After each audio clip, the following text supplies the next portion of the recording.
On this episode of China Uncensored, China just stole a US Navy drone and the Navy watched it happen, which was better than starting a war.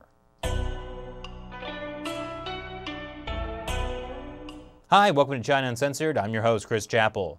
On Thursday, China stole an underwater US research drone in the South China Sea.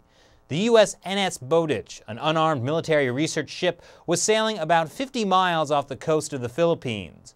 They were conducting research with two underwater drones called ocean gliders, and the Chinese Navy simply grabbed one out of the water. The Defense Department says the Bowditch immediately made contact to ask for it back, but the Chinese ship simply sailed away. Friday, Pentagon officials asked again. Spokesman Captain Jeff Davis told reporters, quote, "It is ours and we would like it back and we would like this not to happen again." Hey, you took my drone. Yeah, what are you gonna do about it?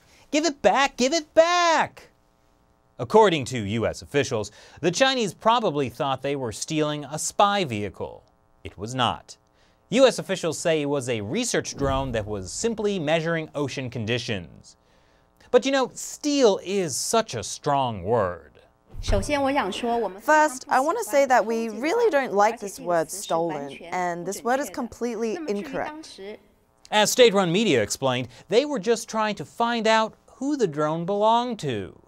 In order to prevent the object from endangering the safety of the ship or people, the Chinese rescue vessel took a professional and responsible approach and carried out the identification checks on the object.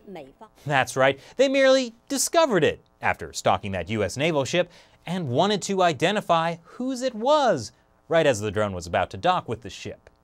I mean, China highly values peace and stability in the South China Sea, like when they put weapons on artificial islands they built in disputed waters.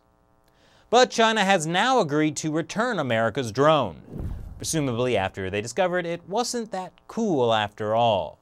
And that's the end of the story. Except it isn't, because Donald Trump.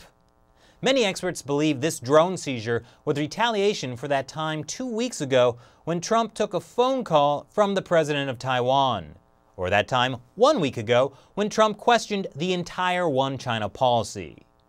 But in fact, this is something the Chinese regime has done before: test out America's new president. In 2001, just after George W. Bush assumed office, two Chinese warplanes made threatening maneuvers near a US spy plane flying near China's Hainan Island. And then one crashed into it, killing the Chinese pilot and forcing the US plane to land in China. And then in 2009, shortly after Obama took office, a group of Chinese Navy vessels harassed a US naval research ship. But if China was trying to send a message to Trump, well, Honey Badger don't care. Trump tweeted, "We should tell China that we don't want the drone they stole back, let them keep it." Which turns that earlier fight into, "We stole your drone, what are you gonna do about it?" "Nothing, fine, keep it." "Fine then." "Fine then." Of course, the US probably will still get the drone back, since it's not a top-secret spy plane. And also, as most of us have forgotten already, Barack Obama is still president. Anyway, what do you think? Leave your comments below. Thanks for watching this episode of China Uncensored. Once again, I'm Chris Chappell. See you next time.